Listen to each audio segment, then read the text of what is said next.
nightmares in my head. I fear that the thoughts build up until I can't hear, that my mind fills up into a creature, and it haunts me somewhere much deeper.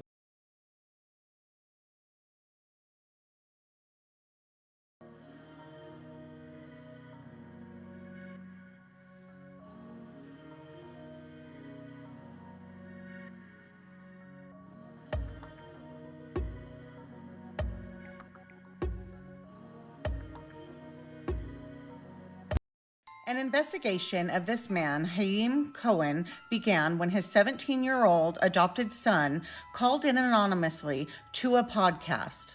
The 17-year-old boy told the podcast host that he was being essayed by his adopted father, and so were many of his other siblings.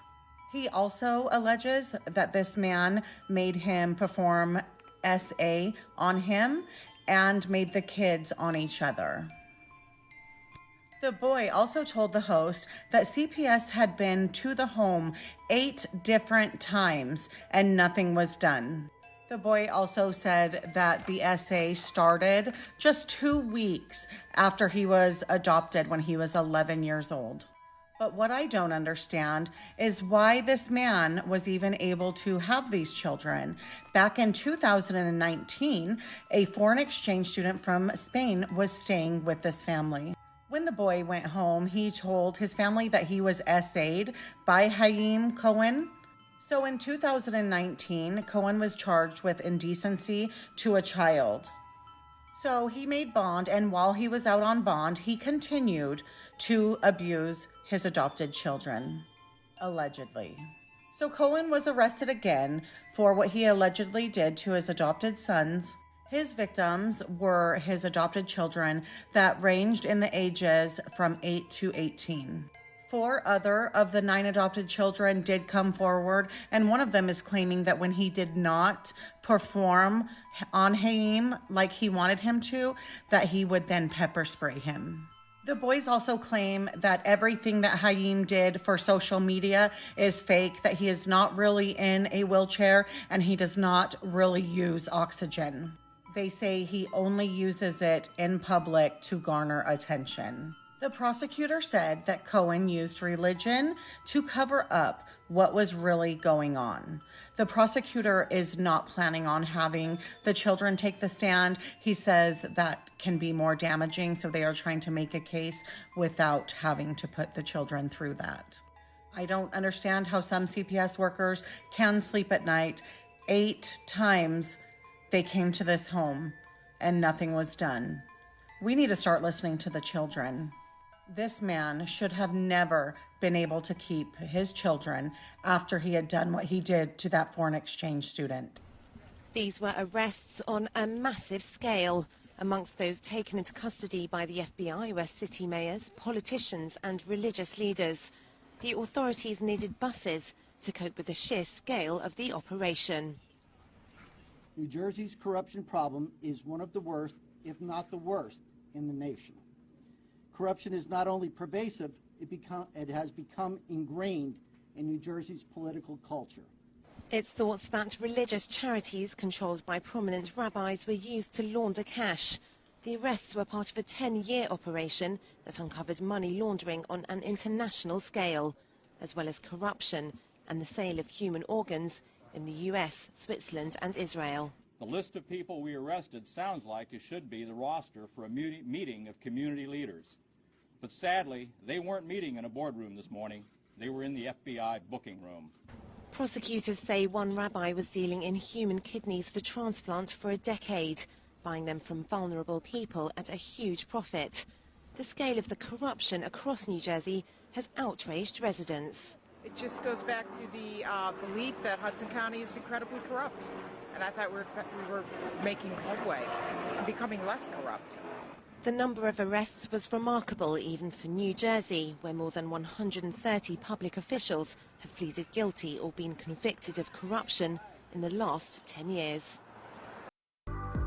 Welcome back to CBS This Morning. We have a follow-up on a CBS News investigation from last year. It's a very disturbing issue. Child abuse suspects in this country who fled to Israel Now, one of those suspects, his name is Gershon Kranzer, was returned to New York City just yesterday to face the charges after more than a decade in Israel. He is accused of molesting 2 female relatives. One of them was just 6 years old at the time. Ian Lee has investigated these cases for years, and his reporting has had a major impact. He joins us now from London with more on this story. Ian, good morning to you. Good morning, Gail. People like Kranzner exploit a process called the law of return, whereby any Jewish person can move to Israel and automatically gain citizenship. Our investigation last year revealed how this loophole has allowed dozens of accused and convicted American pedophiles to flee there. You know, he's 6'2", over 200. This was our stakeout in Israel in 2019. Looking for Jimmy Caro, an American wanted for sexually assaulting multiple children. Yeah, that was him. That was definitely him. Oh my God. Police arrested him after 20 years on the run. Did you assault the girl in the United States? No. Did you flee Israel because you assaulted the girl in the United States? Do you know that you're wanted by Interpol? Okay. This arrest was for a rape in Israel, but our report broke the news of Caro's arrest to one of his alleged victims in America, Casey Meyer-Smith. How did you feel when you saw the video of police leading him away? Thankful, because at least I had that video to show me. I wanted to see that gotcha moment for so long, but also I was even more angry because he denied what he did to me. Casey and her twin Katie were just 9 years old when they met Caro at their neighborhood pool in Clackamas County, Oregon. He would make jokes and start poking fun at us, playing games with us, and then touching us and grabbing us and getting us closer. And then he sexually abused me and my sister repeatedly. What happened next when you went to the police? I remember we had exams as children. I remember that we also had grand jury. Caro fled before being indicted, but no one told Casey. For years, she thought he was locked up. Case closed. I found his name on Clackamas County's Most Wanted. That must have been a shock to you. Yeah, very frustrating. Do you feel let down by the authorities? Yeah. Casey then began her own search, eventually tracking him to Israel. I found him. I found his work even, and I sent it to Clackamas County. It took another 7 years before she saw us follow Shauna Aronson and her team from the organization Jewish Community Watch track Caro down south of Tel Aviv. She immediately reached out to Shauna. They were so grateful that there was somebody out there that had been looking for him and that actually that cared about this.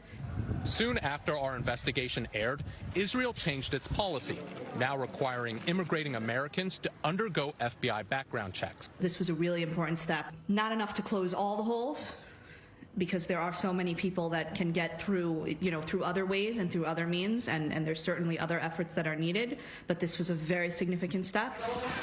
A significant step to stop people like Caro, who last month was sentenced to 13 years in prison in Israel for raping a child. Casey and her twin Katie now want Caro extradited to the United States to face justice for what he allegedly did to them.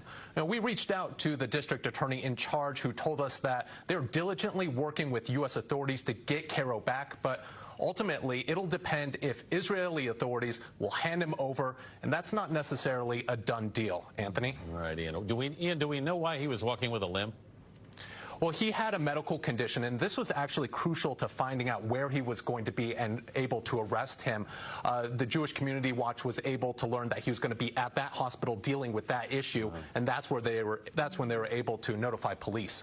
Israel is accused of covering for Jewish rabbis who assault boys and girls, like the Catholic Church. They have been accused of war crimes against Palestinians.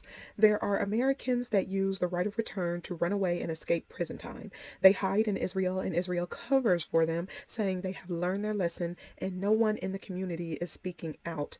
loudly about these wrongs. Now, there are some people, but it's not a loud enough voice to really highlight what has been going on, like with the Catholic Church. Now, that was a horrific story to listen about the young girl and her sister. There are other crimes as well. You did see the second video of human organ trafficking. Now we can mark that off as not a conspiracy theory.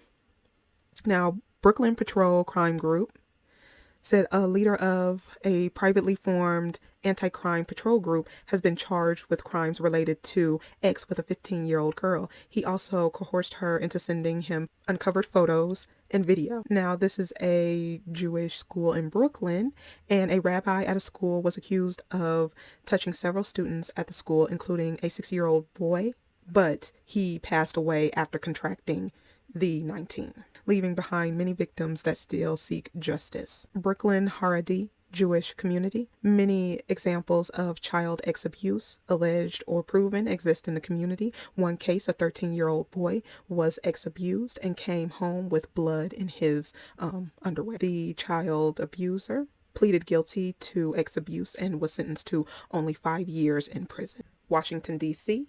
Synagogue, a preschool teacher allegedly lured children into the woods and X-abused them. The abuser also took inappropriate photos and video of the victim.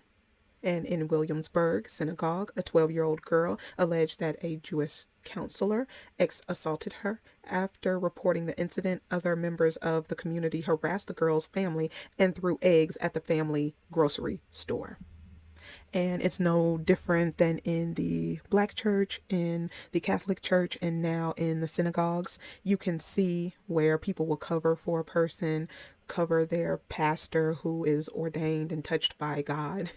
It's insane that you're commanded in the Bible to protect the children, but yet you protect the adult, even when there's overwhelming evidence. It just makes no sense to me. And to be honest, I have never heard any of these stories until I looked it up. It doesn't make news. It doesn't make international news. It doesn't make national news, seeing how these synagogues were here in America. You never really hear about it. And I think that's where the hostility is coming from. The fact that they're being exposed. They're not special. They're not godly. They're not exempt from the normal things. Well, I won't call it normal, but the crimes and the bad things. You know, they are not a perfect people. They can no longer hide behind that star and people not talk about these things that need to be put out there, because this just lets you know that even voices within their community have been shut down for the image of them and for the protection of them to get away with anything they want due to being a Jewish person. But I'll go ahead and leave it right here. Let me know what you thought about these stories and these videos, and I will see you in the next one. I got nightmares in my head, I fear that the thoughts build up until I can't hear, that my mind fills up into a creature, and it haunts me somewhere much deeper. I've been feeling weird, I can't seem to focus good enough. Nothing's really clear, sometimes it could be a little tough. I just need to feel like the end's in sight for me, but let's be really real, anxiety can foggy all this stuff. I've been feeling weird, I can't seem to focus good enough. Nothing's really clear, sometimes it could be a little tough. I just need to feel like the end's in sight for me, but let's be really real, anxiety can foggy all this stuff.